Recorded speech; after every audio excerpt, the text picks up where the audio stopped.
नमस्कार, आप देख रहे हैं न्यूज कॉल 24। मैं हूं आपके साथ सुशील गिरीश। न्यूज कॉल 24 के साथ बने रहने के लिए अभी इस चैनल को सब्सक्राइब करें, फॉलो करें और नोटिफिकेशन में जाकर ऑल का ऑप्शन दबाना बिल्कुल ना भूलें। न्यूज कॉल 24 अब व्हाट्सएप पर आ चुका है। आप व्हाट्सएप पर भी हमें फॉलो कर सकते हैं। आइए बढ़ते हैं खबरों की ओर। आज हम ओपिनियन भारत में ये समझने की कोशिश करेंगे कि ऐसा क्या हो गया कि चंद्रशेखर के राजनीतिक उभार का मायावती पर इतना बड़ा असर हुआ कि आकाश आनंद फटाफट मैच्योर हो गए। बीएसपी नेता मायावती ने बड़ी जल्दी आकाश आनंद को मैच्योर मान लिया। क्या ये भीम आर्मी वाले चंद्रशेखर आजाद के राजनीतिक उभार का असर है? मायावती कहीं अखिलेश यादव की पीडीए पॉलिटिक्स से भी तो नहीं परेशान होने लगी? आखिर कोई कितने दिन में मैच्योर हो सकता है और राजनीतिक परिपक्वता आने में कितना समय लगेगा? या फिर लगता है केस स्टडी के लिए आकाश आनंद बिल्कुल उपयुक्त है। आकाश आनंद को बीएसपी नेता मायावती ने फिर से पार्टी का नेशनल कोऑर्डिनेटर बना दिया है और लगे हाथ अपना एकमात्र राजनीतिक उत्तराधिकारी भी फिर से घोषित कर दिया है। महज इसी एक वाक्य से मायावती की राजनीति को भी फिर से समझने की कोशिश की जा सकती है, खासकर मौजूदा दौर में उनकी राजनीति और राजनीतिक मजबूरियों के बारे में भी। बमुश्किल 1.5 महीने पहले ही मायावती ने आकाश आनंद को ये कहते हुए बीएसपी के नेशनल कोऑर्डिनेटर के पद से हटा दिया था कि वो अभी परिपक्व यानी कि मैच्योर नहीं हो पाए हैं। मायावती ने ये भी संकेत दिया कि पूरी तरह मैच्योर होने तक आकाश आनंद को इंतजार करना होगा, लेकिन तब मायावती की बातों से ऐसा बिल्कुल नहीं लगा था कि आकाश आनंद 1.5 महीने में इतने मैच्योर हो जाएंगे कि काम का संभालने लायक समझे जाने लगेंगे। अगर मायावती ने तब भी चौंकाया था तो एक बार फिर वैसे ही चौंका दिया है और इसकी खास वजह लगती है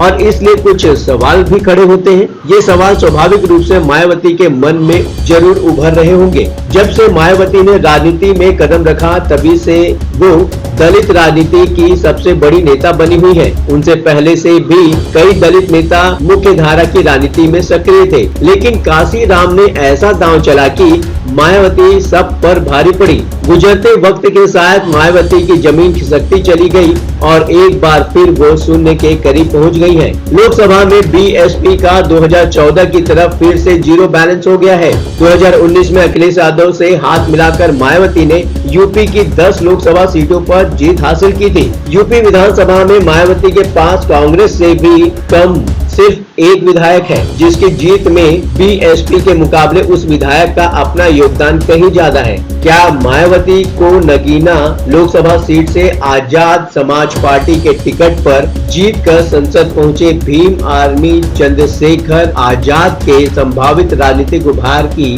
अभी से फिक्र होने लगी है? क्या मायावती को समाजवादी पार्टी के नेता अखिलेश यादव की पीडीए पॉलिटिक्स की उत्तर प्रदेश में मिली कामयाबी भी डराने लगी है? ये तो सबसे तेज मैच्योर होने का रिकॉर्ड आकाश आनंद ने बना लिया है। 2019 में मायावती ने आकाश आनंद को बीएसपी का नेशनल कोऑर्डिनेटर बनाया था और दिसंबर 2023 में अपना राजनीतिक उत्तराधिकारी भी घोषित कर दिया था। आकाश आनंद भी जिम्मेदारी मिलते ही एक्टिव हो गए थे। 2022 के यूपी विधानसभा में तो कई जगह मायावती का प्रतिनिधित्व करते देखे गए थे। 2024 के आम चुनाव में भी बीएसपी के चुनाव कैंपेन की शुरुआत भी आकाश आनंद ने ही की थी और ध्यान देने वाली बात ये रही कि कैंपेन की शुरुआत नगीना संसदीय क्षेत्र से हुई थी। नगीना लोकसभा सीट से भीम आर्मी वाले चंद्रशेखर आजाद चुनाव मैदान में थे और आकाश आनंद के निशाने पर भी। नगीना में आकाश आनंद ने चंद्रशेखर आजाद का नाम तो नहीं लिया, लेकिन हर तरह से घेरने की हर संभव कोशिश की।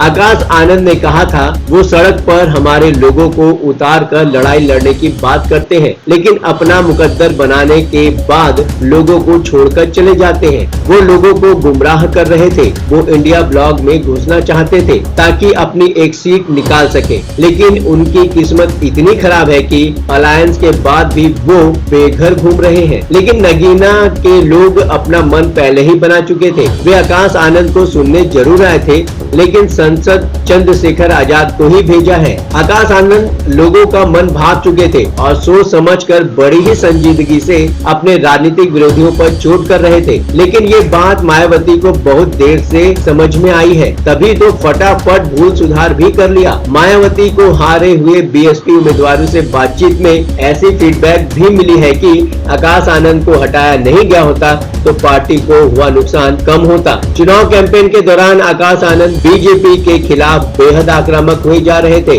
और एक दिन बीजेपी की सरकार को आतंकवादियों की सरकार तक बता डाला, जिसे लेकर उनके खिलाफ पुलिस में शिकायत भी दर्ज करा दी गई थी। एंड आम चुनाव के बीचों बीच मायावती ने अपने भतीजे आकाश आनंद को अपरिपक्व बताकर के नेशनल कोऑर्डिनेटर के पद से तो हटाया ही, पूरी तरह परिपक्व होने तक अपना उत्तराधिकारी मानने से भी इनकार कर दिया था। बीजेपी सरकार वाले बयान के तत्काल बाद आकाश आनंद के कार्यक्रम तो रद्द कर ही दिए गए थे। एफआईआर दर्ज होने और मायावती के एक्शन के बाद वो सीन से गायब ही हो गए थे। हाल ही में वो तब चर्चा में फिर आए जब स्टार प्रचारकों की लिस्ट में उनका नाम शामिल किया गया। 23 जून 2024 को मायावती ने सीनियर बीएसपी नेताओं के साथ समीक्षा बैठक की थी, जिसमें आकाश आनंद भी मौजूद थे।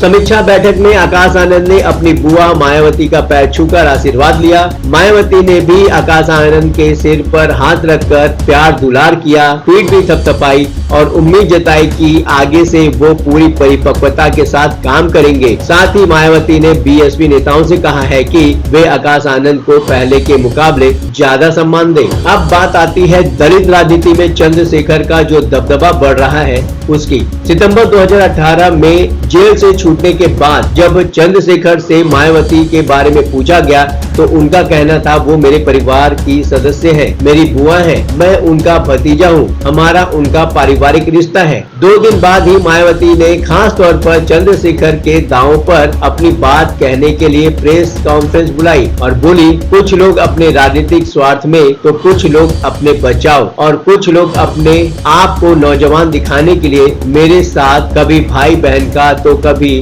बुआ भतीजे का रिश्ता बता रहे हैं। मेरा ऐसे लोगों से कोई रिश्ता नहीं है। मायावती ने ऐसा इसलिए कहा था कि कहीं किसी को ऐसा न लगे कि भीम आर्मी और बीएसपी के बीच कोई राजनीतिक समझौता होने जा रहा है। सहारनपुर हिंसा के बाद जरूर मायावती ने ये कहते हुए अपनी तरफ से ऑफर दिया था कि ऐसे युवा अगर बीएसपी के साथ आ जाते हैं तो पार्टी उनको राजनीतिक संरक्षण देगी। तब चंद्रशेखर अलग ही जोश से लबालब थे, मायावती की बातों की तरफ बिल्कुल भी ध्यान नहीं दिया। मायावती की याद तब आई जब वो 16 महीने बाद जेल से छूटकर आए। मायावती हमेशा ही अपने वोटर को चंद्रशेखर जैसे लोगों से बचकर रहने के लिए आगाह करती रही हैं। जब जब चंद्रशेखर ने आंदोलन किया, मायावती का बयान जरूर आ जाता रहा है और मायावती अपने मिशन में कामयाब भी रही है। लेकिन अब चंद्रशेखर की चुनावी जीत ने उनकी राजनीति पर मुहर लगा दी है। 2019 के चुनाव में भी बुआ भतीजे की जोड़ी खास तौर पर चर्चा में रही,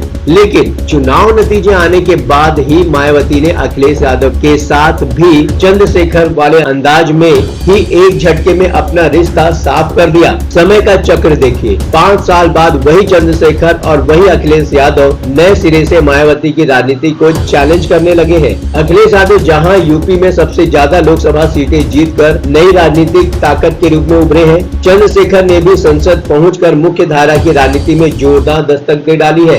इस बार अखिलेश यादव का पीडीए प्रयोग वैसे ही सफल हुआ है जैसे 2007 में मायावती की सोशल इंजीनियरिंग की तारीफ हो रही थी, जब वो अकेले दम पर यूपी में बीएसपी की सरकार बनाने में सफल हुई थी। अखिलेश यादव ने यूपी की 37 लोकसभा सीटें जीतकर दिल्ली का रुख कर लिया है और चंद्रशेखर आजाद ने नगीना सीट पर 51.19% वोट के साथ जीत दर्ज कर बीएसपी उम्मीदवार को 1.33% वोटों पर समेट कर अपना इरादा जाहिर कर दिया है।